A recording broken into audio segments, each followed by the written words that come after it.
Bands und Comedians haben sich im letzten Jahr einiges einfallen lassen, um ihre Fans zu erreichen. Eine ganz besondere Auftrittslocation liegt genau in meiner Heimat in Köln-Porz. Ich bin sehr stolz. Wir haben nämlich ein Autokino. Und die Band, die jetzt gleich kommt, war die erste in Deutschland mit einem Autokinokonzert. Drive-In-Musik. Eine super Idee, aber natürlich auch ein bisschen ungewohnt, denn aufgrund der Corona-Vorschriften müssen die Zuschauer die Fenster geschlossen halten. Das bedeutet, man hört keinen Applaus. Aber dafür wird geblinkt und gehupt. Und der große Vorteil, man bekommt genau mit, wie gut man beim Publikum ankommt. Stufe 1, Lichthupe. Stufe 2, Hubkonzert. Stufe 3, die Fans schlagen vor Begeisterung so aufs Lenkrad, dass die Airbags aufgehen. Gut, es gibt auch ein paar Nachteile, um ehrlich zu sein. Es gibt keine Standing Ovations, es sei denn, man hat ein Schiebedach oder ein Cabrio. Und Stage Diving ist auch nicht möglich. Wobei, Peter Brinks hat es probiert. Das Ergebnis, ein riesen Kaskoschaden und einige blaue Flecken. Auf Selfies müssen die Fans übrigens nicht verzichten. Man verabredet sich einfach nach dem Auftritt auf der A4 und fährt gemeinsam nebeneinander in die Radarfalle, wie dem auch sei. Die Jungs sind jedenfalls warm gespielt. Hier sind Brinks.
So, meine Lieben, Fastelavondsäcke zu Hus, was soll ich sagen? Wir haben euch ein kleines Liedchen mitgebracht, um sozusagen zu erklären, dass wir uns nicht kleinkriegen lassen und trotzdem Allah singen. Vielleicht ist ja ein bisschen stiller. Mal singen Allah.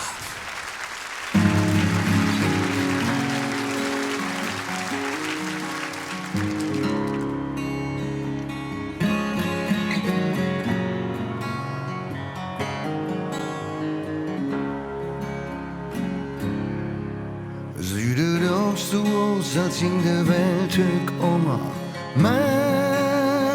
Legen, nix blieb wie es war, alles drop und drummer.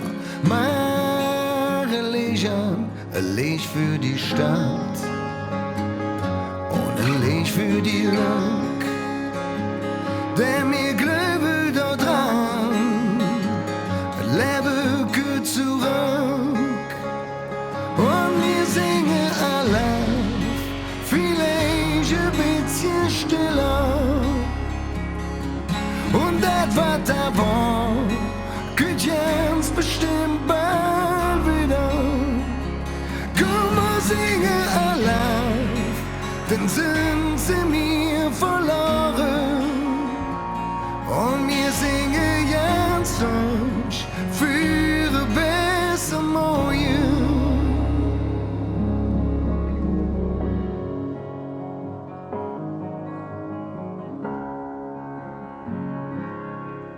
Wie ne kleine Panz mit Angst im Keller, meine Legen. Doch mir komme dadurch, luret wieder heller. Meine Legen, ein Licht für die Jode und ein Licht für die Schlechte, ein Licht für die Krumme und für die Gerechte.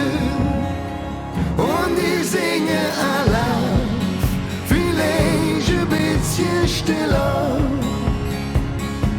Und das, was da war, geht jetzt bestimmt bald wieder. Komm, wir singen allein, denn sind sie mir verloren. Und wir singen jetzt euch für ein besser Morgen.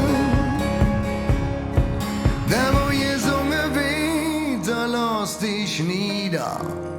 Bös Menschen, die haben kein Leder. Komm, wir singen alle, vielleicht ein bisschen stiller. Und das, was da war, kommt jetzt bestimmt bald wieder. Komm, wir singen alle, dann sind sie mir verloren. Und wir singen jetzt euch für ein besser Morgen. Und wir singen jetzt euch für ein besser Morgen. Ein wunderschönes Lied. Wir sagen Danke an Brings und hoffentlich haben wir nächstes Jahr alle wieder zusammen eine super geile Zick. Ja, danke an Brings, natürlich mit Remo von Hetze, Kölle, Allah! Brings, Allah! WDR, Allah! tschüss. Madet Jod!